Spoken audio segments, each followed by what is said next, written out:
नमस्कार दोस्तों, आज मैं आपके लिए लेकर आई हूँ करवा चौथ की व्रत कथा।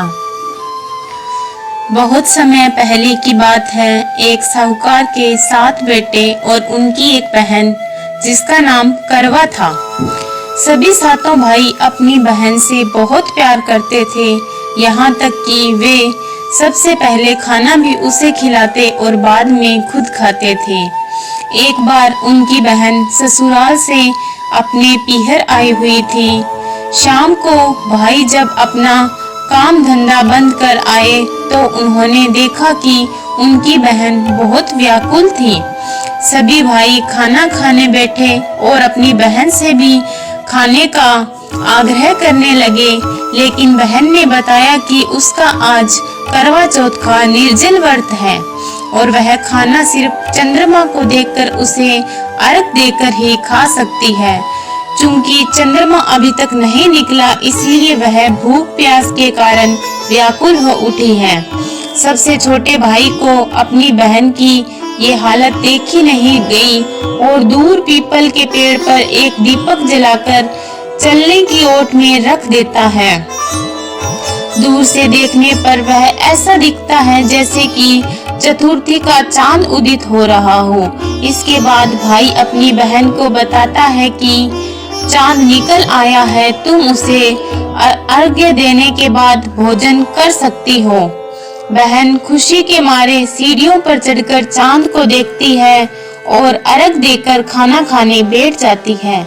वह पहला टुकड़ा मुंह में डालती है तो उसे छींक आ जाती है, दूसरा टुकड़ा डालती है तो उसमें बाल निकल आता है और जैसे ही तीसरा टुकड़ा मुंह में डालने की कोशिश करती है तो उसके पति की मृत्यु का समाचार उसे मिलता है।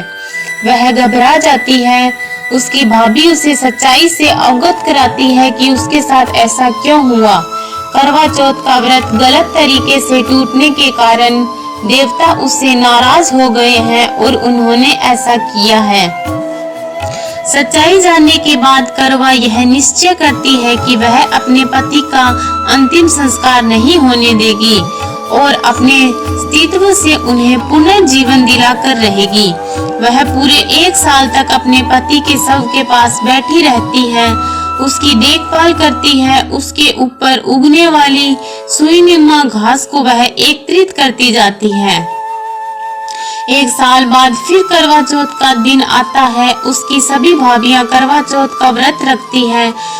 जब भाभियां उसे आशीर्वाद लेने आती है तो वह प्रत्येक भाभी से यम की सुई ले लो, पिए की सुई दे दो, मुझे भी अपनी जैसी सुहागिन बना दो, ऐसी विनती करती है। लेकिन हर बार भाभी उसे अगली भाभी से आग्रह करने का कहकर चली जाती है। इस प्रकार जब 6ठे नंबर की भाभी आती है तो करवा उससे भी यही बात दोहराती है। यह भाभी उसे बताती है कि चूंकि सबसे छोटे भाई की वजह से उसका व्रत टूटा था, अंततः उसकी पत्नी में ही शक्ति है कि वह तुम्हारे पति को दोबारा जीवित कर सके। इसलिए जब वह आए तो तुम उसे पकड़ लेना और जब तक वह तुम्हारे पति को जिंदा न कर दे उसे मत छोड़ना। ऐसा कहकर वह चली जाती है। सबसे अंत में छोटी भाभी आती है। करवा उनसे भी सुहागिन बनने का आग्रह करती है, लेकिन वह टालम टोली करने लगती है। इसे देख करवा उन्हें जोर से पकड़ लेती है और अपने सुहाग को जिंदा करने के लिए कहती है। भाभी उसे छुड़ाने के लिए नोचती है, खसोटती है, लेकिन करवा नहीं छोड़ती। अंत में उसकी तपस्या को देख भाभी पसीज जाती है और छोटी उंगली को चीरकर उसमें से अमृत उसके पति के मुंह में डाल देती है। करवा का पति तुरंत श्री गणेश कहता हुआ उठ खड़ा होता है। इस प्रकार प्रभु कृपा से उसकी छोटी भाभी के द्वारा करवा को अपना सुहाग वापस मिल जाता है। हे श्री गणेश भगवान, माँ गौरी, जिस प्रकार करवा को चिर सुहागन का वरदान आपसे मिला है, वैसे ही हम सभी सुहागिनों को भी मिले। जय माँ चौथ माता।